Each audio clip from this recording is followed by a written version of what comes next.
मला असं वाटतं की राहुल बोंद्रे यांना तुम्ही हरवून चिखली जिंकलात.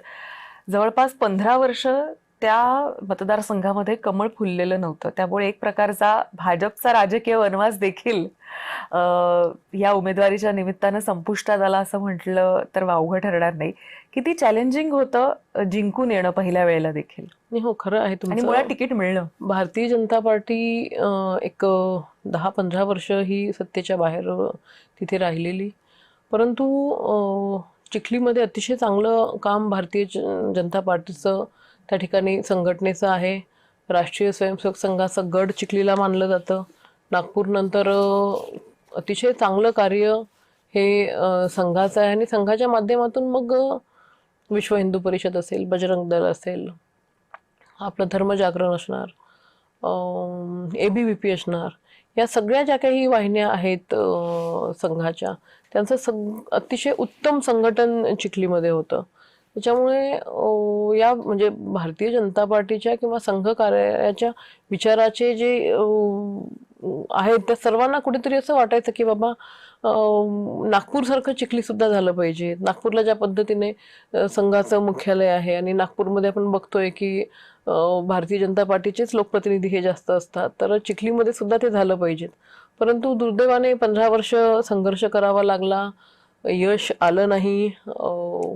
मला पक्षाने उमेदवारी दिली, जिल्हा परिषदेपासून खरं मी सुरुवात केली आणि मी सांगितलंय मगाशी, डोळ्यासमोर फक्त आणि फक्त सर्वसामान्य जनतेचं हित त्या ठिकाणी ठेवलेलं होतं आणि ते हित ठेवलेलं असल्यामुळे खरं तर मला असं वाटतं मला खूप सोपं गेलं.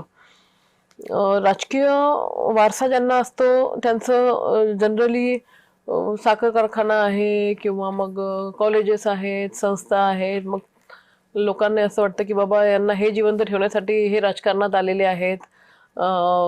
परंतु इथे तर ताईंचं तसं काही नाही आहे. लग्नाला मला एक 15 वर्ष त्या वेळेला झालेली होती. लग्न होऊन मी मुंबईला आलेले होते.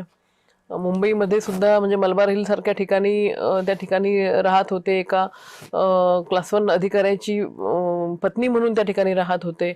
ऐशोआरामामध्ये माझं आयुष्य होतं. परंतु ते पत्करून त्या ठिकाणी पुन्हा आपल्या जन्मभूमीमध्ये येणं आणि आपल्या जन्मभूमीमध्ये लोकांना ज्या काही अडचणी आहेत किंवा त्यांचं जीवनमान सुखकर कसं होईल याच्यासाठी जेवढे काय प्रयत्न आहेत ते प्रयत्न आपल्याला त्या ठिकाणी करायचे आहेत किंवा आपण करतोय. ह्या सगळ्या गोष्टी अशा म्हणजे जुळून आल्यात. पक्षाने पण म्हणजे विशेष की पक्षाने सुद्धा जे कार्य मी करत होते त्याची दखल घेतली आणि उमेदवारी मिळाली, निवडून आले. चांगल्या विजय भारतीय जनता पार्टीचा झाला पहिल्या वेळेला. परंतु दुर्दैवाने काही घटना राजकारणात त्यावेळेला घडल्यात. पण जेव्हा सत्तेमध्ये आलो, ज्या अपेक्षा माझ्याकडनं मतदारसंघातील लोकांना होत्या, जनतेला होत्या, त्या नक्कीच त्या अपेक्षा आता हळूहळू आम्ही पुढे नेत आहोत, पूर्ण करत आहोत.